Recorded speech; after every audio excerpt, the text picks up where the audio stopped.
Matthieu, chapitre 20. Car le royaume des cieux est semblable à un maître de maison qui sortit dès le matin afin de louer des ouvriers pour sa vigne. Il convint avec eux d'1 denier par jour, et il les envoya à sa vigne. Il sortit vers la 3e heure, et il en vit d'autres qui étaient sur la place sans rien faire. Il leur dit, « Allez aussi à ma vigne, et je vous donnerai ce qui sera raisonnable. » Et ils y allèrent. Il sortit de nouveau vers la 6e heure, et vers la 9e, et il fit de même. Étant sorti vers la 11e heure, il en trouva d'autres qui étaient sur la place, et il leur dit, « Pourquoi vous tenez-vous ici toute la journée sans rien faire ?» Ils lui répondirent, « C'est que personne ne nous a loués. Allez aussi à ma vigne, leur dit-il. » Quand le soir fut venu, le maître de la vigne dit à son intendant, « Appelle les ouvriers, et paie-leur salaire, en allant des derniers aux premiers. » Ceux de la 11e heure vinrent et reçurent chacun 1 denier. Les premiers vinrent ensuite, croyant recevoir davantage, mais ils reçurent aussi chacun 1 denier.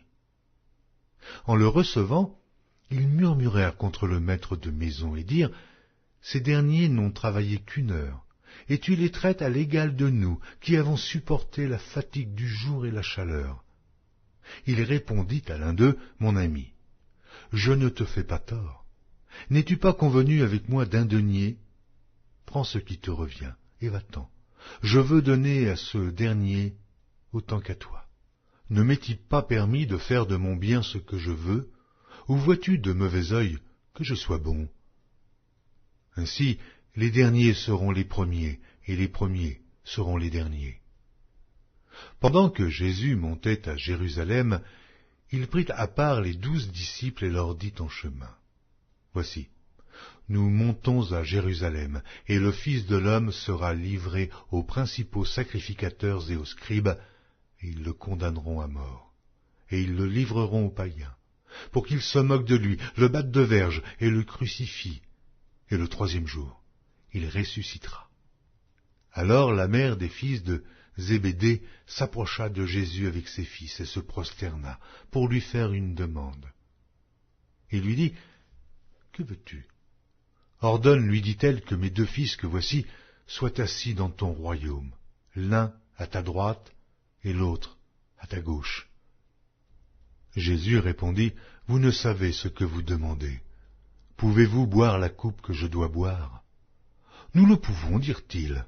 Et il leur répondit, « Il est vrai que vous boirez ma coupe, mais pour ce qui est d'être assis à ma droite et à ma gauche, cela ne dépend pas de moi, et ne sera donné qu'à ceux à qui mon Père l'a réservé. » Les 10 ayant entendu cela furent indignés contre les 2 frères.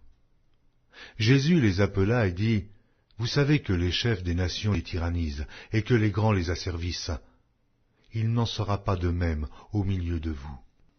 Mais quiconque veut être grand parmi vous, qu'il soit votre serviteur, et quiconque veut être le premier parmi vous, qu'il soit votre esclave. C'est ainsi que le Fils de l'homme est venu non pour être servi, mais pour servir et donner sa vie comme la rançon de plusieurs. » Lorsqu'ils sortirent de Jéricho, une grande foule suivit Jésus, et voici 2 aveugles, assis au bord du chemin, entendirent que Jésus passait et crièrent, « Aie pitié de nous, Seigneur, fils de David !»